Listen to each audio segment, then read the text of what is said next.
Hello বন্ধুরা, আমি শাকগন্ডিল। আজকে এই ভিডিওতে বেশ কিছু সিনেমা সংক্রান্ত আপডেটস আপনার সঙ্গে শেয়ার করব। প্রথম আপডেটটা সুনীল শেট্টির ছেলে আহান শেট্টিকে কেন্দ্র করে সাজিদ নাদিয়াদওয়ালা ফক্স মিডিয়ার সঙ্গে কোলাবোরেট করে একটা বিগ বাজেট ছবি তৈরি করতে চলেছে, যেখানে আমরা আহান শেট্টিকে লিড হিসেবে দেখতে পেতে চলেছি। এছাড়াও 2024 সালে তার আরও 3টে ছবির অ্যানাউন্সমেন্ট আসতে পারে, এরকমটা আপডেট রয়েছে। এর পরবর্তী আপডেটটা বরুণ ধাওয়ানকে কেন্দ্র করে করণ জোহর, বরুণ ধাওয়ান এবং শশাঙ্ক খৈতান তারা দুলহানিয়া ফ্র্যাঞ্চাইজির থার্ড পার্টটা তৈরি করতে চলেছে। এর আগে আপনারা জানেন হাম্পটি শর্মা কি দুলহানিয়া, বদ্রীনাথ কি দুলহানিয়া, এই ছবি দুটো হয়ে গেছে।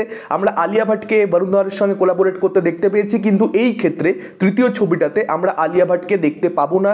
শোনা যাচ্ছে একটা নিউ ফেসকে তারা লঞ্চ করতে চলেছে। আমি আশা করব সেটা ইন্ডাস্ট্রির ভেতরে কোনো শিল্পীর মেয়ে হবে না, একজন আউটসাইডার হবে, একজন ট্যালেন্টেড অ্যাক্ট্রেস হবে। এবার সেটা যদি নেপোকিডো হয় আমার কোনো প্রবলেম নেই, ট্যালেন্টেড হলেই হলো। একজন যাকে তাকে ধরে লঞ্চ করে দেওয়া এটা ঠিক হবে না, কারণ সেক্ষেত্রে কিন্তু ছবিটার প্রবলেম হবে ইটসেলফ। আলিয়া ভাটের পরিবর্তে কাউকে আনা হলে, রিপ্লেস করা হলে একজন ট্যালেন্টেড অ্যাক্ট্রেসই দরকার, আদারওয়াইজ কিন্তু মানুষের একটা কমপ্লেন থেকেই যাবে। এবার এই ছবিটা নিয়ে ডেফিনেটলি, যেহেতু বরুণ আলিয়ার একটা কম্বিনেশন রয়েছে, তাদের একটা ফ্যান বেস রয়েছে, আলিয়া ভাট থাকলে খুব বেটার হতো, কিন্তু সেটা এখন হচ্ছে না কোনো কারণে। হয়তো আলিয়া কাজ করতে চায় না, আদারওয়াইজ আমার মনে হয় না যে এখানে করণ জোহর কোনোভাবে আলিয়া ভাটকে রিপ্লেস করতো বলে। আলিয়ার সঙ্গে এমনিতেই করণ জোহরের সম্পর্ক ভীষণ ভালো, সেও জানে, সে প্রডিউসার, যে আলিয়া ভাট থাকলে ছবিটার রিলিজের সময় একটা হিউজ বাস তৈরি হবে। এই জুড়িটার কিন্তু একটা আলাদা করে ফ্যান বেস রয়েছে বরুণ এবং আলিয়া, কিন্তু সেটা হচ্ছে না। 2024 সালের শেষ ভাগ থেকে ছবিটা শুটিং শশাঙ্ক খৈতান শুরু করবেন, কারণ তার আগে বরুণ ধাওয়ান তার বাবা ডেভিড ধাওয়ানের সঙ্গে একটা কমেডি ছবি করছে। মার্চ মাস থেকে সেটা শুটিং শুরু হবে। সেটা শুটিং শেষ হয়ে গেলে তার পরবর্তীতে এই ছবিটা শুটিং শুরু হবে। এর পরবর্তী আপডেটটা কবির খানকে কেন্দ্র করে। আপনারা জানেন কার্তিক আরিয়ানের সঙ্গে সে বর্তমানে চান্দু চ্যাম্পিয়ন করছে। 2024 সালে জুন মাসে ছবিটা মুক্তি পেয়ে যাবে। চান্দু চ্যাম্পিয়নের পরবর্তীতে কবির খান কোন ছবি করতে চলেছেন সেটার ব্যাপারে আপডেট এসে গেছে।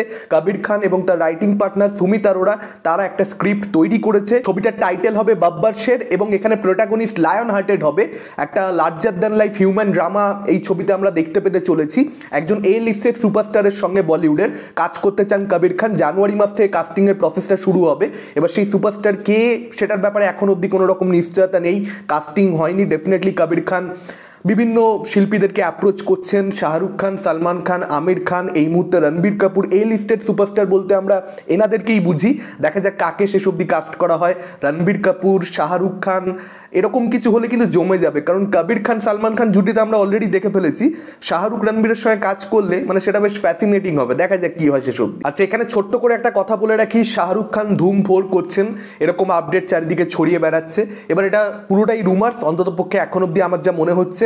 অফিসিয়াল আপডেট তো ছেড়েই দিন, ভেরিফাইড কোনো সোর্সেস থেকে, যেখান থেকে নর্মালি আপডেটসগুলো পাওয়া যায়, যেগুলো পরবর্তীতে সত্যি প্রমাণিত হয়, সেই সমস্ত সোর্সেস থেকে কিন্তু কোনো রকম কোনো আপডেট ধুম 4-এ শাহরুখ খানের থাকার এরকম কোনো কিছু নেই। ফলত আমি এরকম আপডেট দিও নি নিজের চ্যানেলে, বহুদিন ধরে দেখছি এটা ঘোরাফেরা করছে, এবং আমি আজকের ভিডিওতে জাস্ট ক্ল্যারিফাই করে দিচ্ছি যে এরকম কিন্তু কোনো কিছু নেই। পরবর্তীতে যদি এরকম কোনো কিছু সত্যি হয় সেক্ষেত্রে তখন আলোচনা করা যাবে, এখনই কিন্তু আলোচনা করার কোনো কারণ রয়েছে বলে আমার মনে হচ্ছে না। এর পরবর্তীতে যদি কথা বলি, প্রধান এবং কাবুলিওয়ালাকে কেন্দ্র করে আজকের দিনে অর্থাৎ 29 তারিখ বৃহস্পতিবার এই ছবিটার হাউসফুল শোজ সংখ্যা কত, অলমোস্ট ফুল শোজ সংখ্যা কত সেটা নিয়ে আলোচনা করব।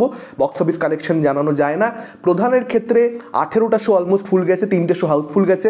কাবুলিওয়ালার ক্ষেত্রে 16টা শো অলমোস্ট ফুল গেছে, 2টো শো হাউসফুল গেছে। এটা নেক টু নেক ফাইট এখানে কিন্তু দেখা যাচ্ছে। এবার শেষ অবধি কোন ছবিটা বক্স অফিস কালেকশনে এগিয়ে থাকবে এটা আমরা জানি। প্রধান কিন্তু এগিয়ে রয়েছে ডেফিনেটলি, যদি না কিছু অঘটন ঘটে যায় সেক্ষেত্রে প্রধানই এগিয়ে থাকবে, কিন্তু কতটা গ্যাপ থাকে দুটো ছবির কালেকশনে এটাই একটা দেখবার মতন ব্যাপার হবে। খুব একটা গ্যাপ থাকবে বলে কিন্তু এখন অবধি মনে হচ্ছে না। আর ডেফিনেটলি খুব ভালো রকম হোল্ড কিন্তু এখানে উইকডেজেও এই দুটো ছবি দেখাচ্ছে। খুব যে বড় সড়ো ড্রপ কোনো পার্টিকুলার দিনে এসেছে সেটা আমরা বলতে পারবো না। ড্রপ একটা আসছে উইকডেজে, যেটা নর্মাল যে কোনো ছবির ক্ষেত্রে সেই জিনিসটাই হয়, কিন্তু আশা করা যাচ্ছে কালকে থেকে, যেহেতু কালকে শুক্রবার সেকেন্ড উইকেন্ড অফিসিয়ালি চালু হয়ে যাচ্ছে, হয়তো কালকে থেকে আবার আমরা একটা গ্রোথ দেখতে পেতে চলেছি। যদি কালকে নাও আসে, শনি রবিতে এই দুটো ছবির যেরকম ওয়ারাউটমাউথ, যেরকম মানুষের ভালো লেগেছে ছবি দুটো, শনি রবিতে কিন্তু এই ছবি দুটোর গ্রোথ দেখতে পাওয়া যাবে। এবার অলমোস্ট ফুল শোজ, হাউসফুল শোদের সংখ্যাটা সম্মিলিতভাবে 50-60 ছাড়িয়ে যায় কিনা দুটো ছবির ক্ষেত্রে, এটা একটা দেখবার মতন ব্যাপার হবে। আমার মনে হচ্ছে ছাড়িয়ে যাবে, এবং সোমবার দিনও সেই জিনিসটা আমরা দেখতে পাবো, কারণ সোমবার দিন 1 জানুয়ারি রয়েছে। আর এটাও আপনাদেরকে জানিয়ে রাখি, দ্বিতীয় সপ্তাহে কিন্তু প্রধানের ক্ষেত্রে শো সংখ্যা বেড়েছে। 167টা শো প্রথম সপ্তাহে চলেছে, দ্বিতীয় সপ্তাহে সেই সংখ্যাটা গিয়ে দাঁড়িয়েছে 202খানা শোতে। ফলত প্রধানের কিন্তু কালেকশনটা দ্বিতীয় সপ্তাহে যদি একই রকম রেসপন্স ছবিটা ধরে রাখতে পারে, অডিয়েন্সের মধ্যে একই রকম চাহিদা থাকে, সেক্ষেত্রে কিন্তু দ্বিতীয় সপ্তাহের রেসপন্সটা আরও বেটার আসতে পারে। চান্স চান্সেস রয়েছে।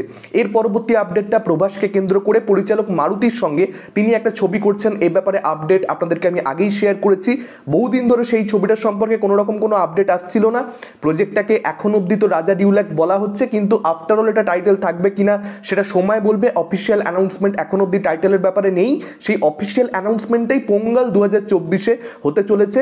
টাইটেল কি হবে সেটাও জানানো হবে। At the same time first লুকও কিন্তু রিভিল করা হবে, এরকমটা ভেরিফাইড সোর্সেস থেকে আপডেট আসছে। এবার দেখা যাক সেটা হয় কি হয় না। আপনাদেরকে জানিয়ে রাখি এই ছবিটার মধ্যে মালাবিকা মোহনান এবং সঞ্জয় দত্তকেও কিন্তু দেখতে পাওয়ার কথা রয়েছে। এই ছবিটার ব্যাপারে এটাও জানা যাচ্ছে যে রামগোপাল বর্মা, একজন ফেমাস ডিরেক্টর, আপনারা সকলেই জানেন, তার ক্যামিও থাকতে পারে, স্পেশাল অ্যাপিয়ারেন্স থাকতে পারে। সেটা হয় কি হয় না দেখা যাক। আচ্ছা, এবার যদি কথা বলি ডানকির বক্স অফিস কালেকশন নিয়ে, শাহরুখ খান রাজকুমার ইরানির এই ছবিটা অষ্টম দিনে কালেকশন করতে পেরেছে 7.5 কোটি টাকা নেট।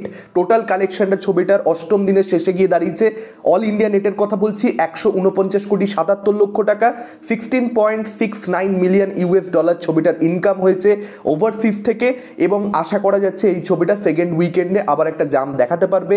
10 কোটি 12 কোটি এই রেঞ্জে শনি রবিবার দিনের কালেকশনটা হবে, এরকমটা ট্রেড অনুমান করছে।